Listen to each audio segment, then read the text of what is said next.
자, 오늘 수업 진행해 보도록 하겠습니다. 그래서 저번 시간에 그 제품 제조업의 의미와 특징에 대해서 배웠는데, 자, 그 다음으로 이 제조업으로 생산된 제품의 생산 방식과 그 다음 생산 체제에 대해서 알아보도록 합시다.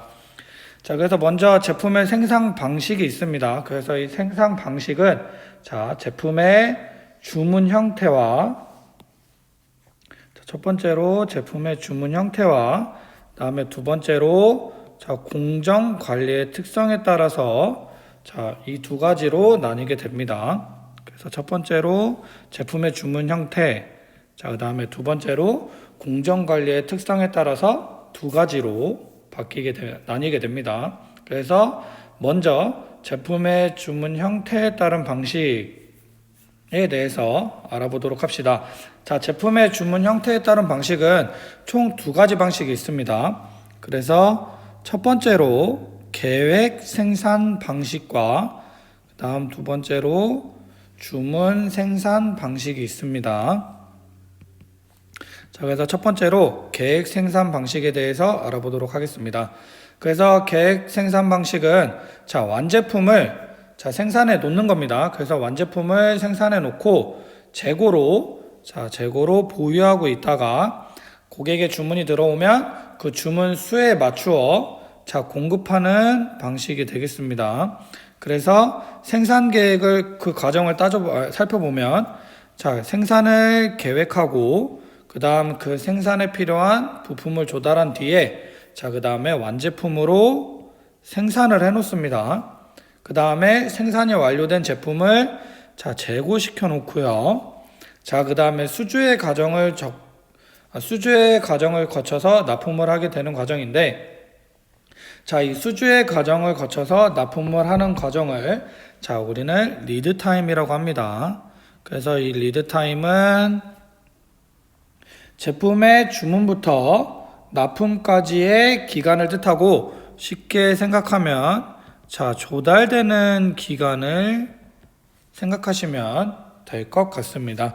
그래서 여기서 말하는 수주의 뜻은 자, 물건을 생산하는 그 업자가 제품의 주문을 받는 것을 뜻합니다.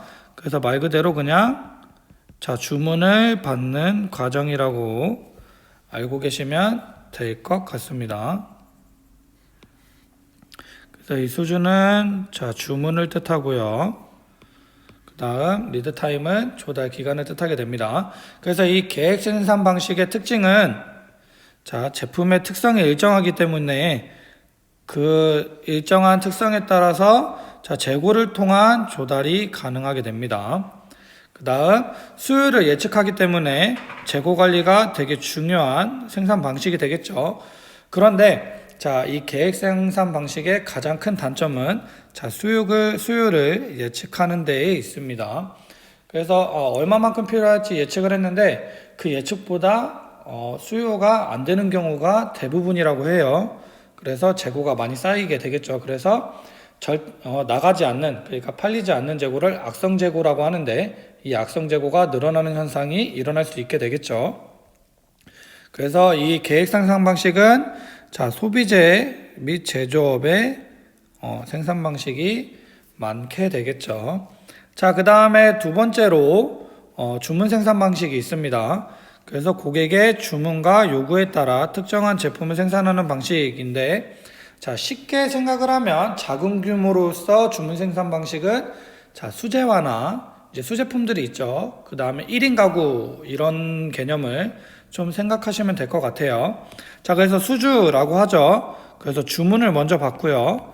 그 다음에 그 주문에 따른 맞춤으로 제작을 하기 때문에 그 수주 이후에 생산 계획을 세우게 됩니다. 그 다음 부품 조달, 생산, 그 다음에 납품까지 그 과정을 거치게 되는데, 자, 이 주문 생산 방식의 특징은 자, 수주부터 납품까지의 기간이 처음과 끝이기 때문에 자, 처음과 끝까지의 과정 모두를 리드 타임으로 생각을 하시면 됩니다. 그래서 수주, 납품, 처음과 끝이 전부 리드 타임인 주문 생산 방식이라고 알고 계시면 될 것 같습니다. 그래서 이 주문 생산 방식의 특징은 자, 주문을 받은 뒤에 생산에 들어가기 때문이죠. 그래서 재고를 통한 조달이 불가능합니다. 그래서 예를 들면 자, 어떤 사람이 이 제품을 가지고 있는데 나도 그 제품을 가지고 싶지만 쉽게 가질 수 없다 라는 특징이 있고요. 자, 그 다음에 처음부터 끝까지 모두 리드 타임이기 때문에 체계적으로 관리가 돼야 한다는 특징이 있습니다. 그래서 일반적으로 뭐 비행기나 이제 큰 규모로 넘어가면 이제 비행기나 선박 등 이제 주문 생산 방식이 굉장히 필요한 곳이 많게 되겠죠.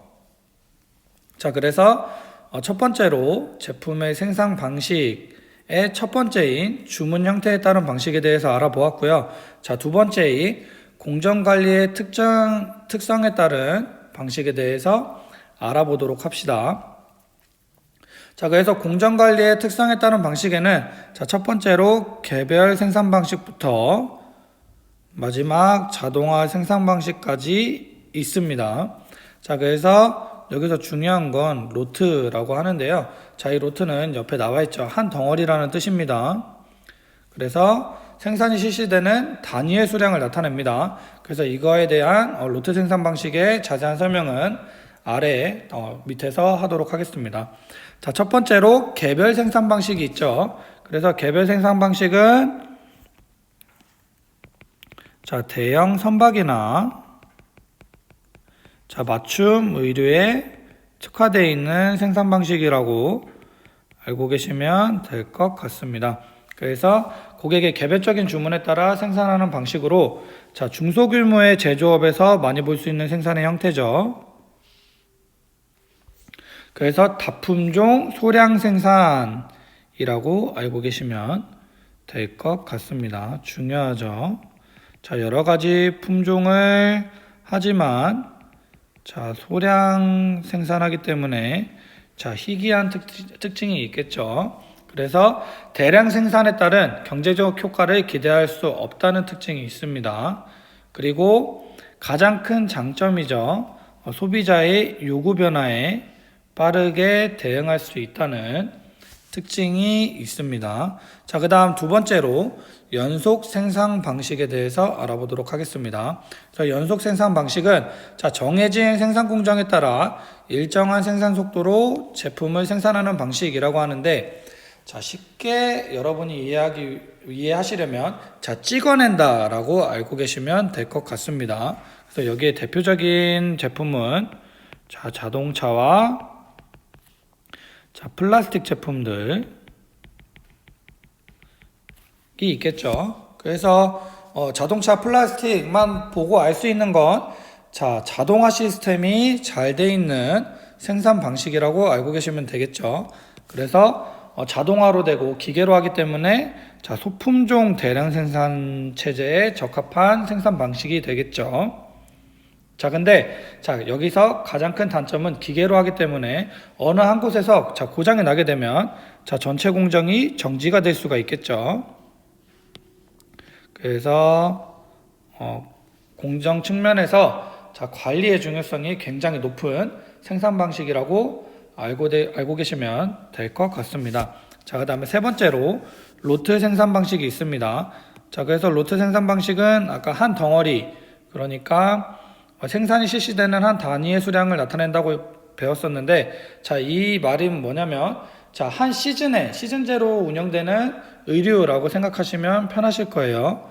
그래서 이 생산 방식은 의류 제작이나 이제 신발, 그 다음에 가구에 맞겠죠. 그래서 동일 제품을 일정한 수량만큼 필요할 때 생산하는 방식인데, 자, 이 로트 생산 방식에 변형된 생산 방식이, 그러니까 마케팅 및 판매 방식이 자, 한정판입니다. 리미티드라고 하죠. 그래서 시즌제로 운영하며 자, 그러니까 한 단위에 생산된 그만큼만 판매를 하는 생산 방식이라고 알고 계시면 될 것 같습니다. 그래서 비슷한 양을 생산하지만 자, 매일 연속적으로 같은 양을 생산할 수 없을 때 사용되는 방식으로 아무래도 예를 들면 신발이 있겠죠. 그래서 신발 한 종류가 나오면 그 제품을 평생 살 수가 없죠. 그래서 시즌제로, 한 단위제로 운영되기 때문에 가장 의료업 쪽에서 많이 쓰이는 생산 방식이라고 알고 계시면 될 것 같습니다. 자, 그 다음에 마지막으로 자동화 생산 방식이 있습니다. 그래서 이 자동화 생산 방식의 가장 큰 특징은 소비자의 요구에 따라서 다양한 형태로 제작될 수 있다라고 얘기하는데, 여기서 말하는 이 제작된 제품은 전자제품을 뜻합니다. 그래서 좀 적어두시면 편하실 것 같습니다. 그래서 소비자의 요구에 따라서 다양한 형태로 제작이 된 제작된 전자제품을 뜻하게 됩니다. 그래서 이건 좀 꼭 밑에 적어두시면 좋을 것 같습니다. 그래서 이 자동화 생산 방식은 총 두 가지로 나뉘게 됩니다. 유연 생산 방식과 두 번째로 컴퓨터 통합 생산 방식이 있습니다. 그래서 이거에 대해서 간단히 알아보고 넘어가도록 하겠습니다. 먼저 유연 생산 방식은 시장 환경의 변화에 따라서 필요한 만큼의 다양한 제품을 다양한 형태로 생산하는 방식으로 소유자의 요구를 반영해 굉장히 민감한 생산 방식이 되겠죠. 그래서 소유자의 요구를 전부 수용하고 그 다음 그 생산성을 감소시키지 않는다는 특징이 있겠죠. 그래서 수요를 모두 받아들이고 그 수요를 전부 충족해 줌으로써 이제 생산성을 늘려나가는 그러한 생산 방식이 되겠습니다. 이로 인해서 굉장히 여러 종류의 제품을 생산하게 되겠죠. 그 다음에 두 번째로 컴퓨터 통합 생산 방식이 있습니다. 컴퓨터 통합 생산 방식은 쉽게 생각을 하시면 될 것 같아요. 그래서 제품의 주문 및 설계부터 판매하는 모든 과정을 컴퓨터로 관리하는 방식이라고 알고 계시면 될 것 같습니다. 그래서 전체 통신망과 컴퓨터 네트워크를 통한 자동화 방식이라고 알고 계시면 될 것 같습니다. 그래서 여기까지 제품의 생산 방식에 대해서 알아보았고요. 그 다음으로 제품의 생산 체제에 대해서 알아보도록 합시다.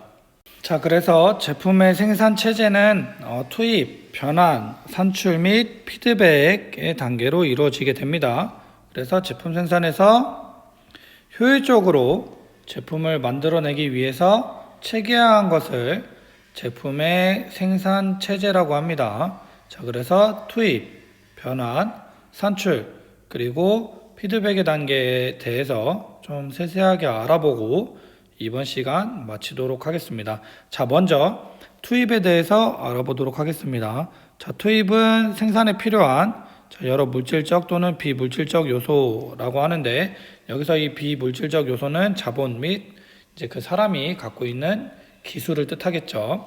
그래서 이 물질적과 비물질적인 요소가 투입되는 단계라고 알아두시면 될 것 같습니다. 그래서 이 밑에 있는 것들은 투입 시에 제품에 따라서 투입되는 세부적인 분야에 대한 설명인데, 한 번씩 읽어보시면 좋을 것 같고요. 그 다음에 두 번째로 변환 과정이 있습니다. 그래서 투입된 생산 요소를 가공하고 처리해서 제품을 생성하는 단계라고 알고 계시면 될 것 같습니다. 그래서 투입 시에는 계획을 세운다라고 알고 계시면 될 것 같고요. 그다음에 변환에는 본격적으로 생산 공정을 거치는 과정이라고 알고 계시면 될 것 같습니다. 그래서 변환 단계에서 발생하는 변환 단계에서 이루어지는 과정에 대한 제품에 따른 분류가 아래에 있죠. 그래서 이 아래에 있는 부분도 한 번씩 읽어보시면 좋을 것 같고요. 그 다음에 마지막으로 산출 과정을 겪게 됩니다. 산출 과정은 말 그대로 결과물을 얻는 단계를 뜻합니다. 그래서 완제품을 보는 단계가 되겠죠. 그래서 이 투입과 산출 과정을 거치면서 어떠한 피드백을 해야 되는지 알아보도록 합시다. 자, 그래서 투입과 변환 단계에서는 투입 시에 문제가 발생이 되면 문제가 되는 단계로 되돌아가서 문제를 해결하고 그 다음에 변환 과정으로 넘어가야 되겠죠. 그 다음에 산출이 완료가 되면 그 제품의 판매량과 평가, 그 다음에 소비자의 반응에 따라서 어떠한 변화를 이뤄야 되는지, 그리고 소비자 위주의 의견을 반영을 해서 더 나은 제품을 생산하기 위한 피드백을 해야겠죠. 그래서 이 생산 체제에는 어떤 과정을 거치고 또 피드백에는 어떠한 내용들을 피드백을 하고 수정하고 보완해야 되는지 알아보는 시간을 갖도록 했습니다. 그래서 여기까지 오늘 수업은 마치도록 하겠는데, 그 전에 72페이지 길잡이 점검 한번 풀어보고 넘어가도록 하겠습니다. 먼저 제품의 생산 방식 중 하나를 정해서 주변에서 그 방식으로 생산되는 제품의 사례를 찾아보자 라고 했는데, 가장 중요한 생산 방식 중에 하나라고 우리는 배웠었죠. 로트 생산 방식에 대해서 한번 써보도록 하겠습니다.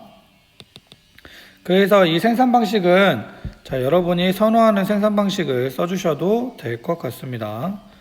제가 지금 쓰는 게 완벽한 정답은 아니에요. 그래서 로트 생산 방식은 저희가 학습을 했었죠. 그래서 동일 제품을 일정한 수량만큼 필요할 때 생산하는 방식이라고 했죠. 그래서 이 로트 생산 방식의 대표적인 제품은 여러분이 현재 입고 있는 교복이 될 수 있겠죠. 그래서 이 위사례 제품에 투입한 요소는 무엇이고 어떠한 변환 과정을 거치는지 정리해보자 라고 나와 있는데, 로트 생산 방식에서 투입한 요소는 무엇이 있을지 알아보도록 합시다. 먼저 교복을 제작하기 때문에 교복을 제작할 때 투입 요소에는 아무래도 그 옷에 원단이 있겠죠. 그래서 이 원단을 어떤 변환 과정을 거치냐, 이 원단을 먼저 자르기 전에 디자인을 해야겠죠. 어떤 디자인으로 교복을 만들지, 그 다음에 그 원단을 재단을 하고요. 그 다음에 가봉을 한 후 그 다음에 봉제를 하게 되겠죠. 그래서 가봉은 완성되기 직전에 이제 가짜로 봉인한다 라고 해서 이제 한번 간단하게 봉제 과정을 거치는 걸 뜻하고요. 그 다음에 봉제는 가봉 이후에 제품의 생산이 완벽하다고 생각되면 깔끔하게 이제 봉제 과정을 거치는 과정이라고 여러분이 알고 계시면 될 것 같습니다. 그래서 여기까지 제품의 생산 체제에 대해서 알아보도록 하였고요. 오늘 수업은 여기까지 하도록 하겠습니다.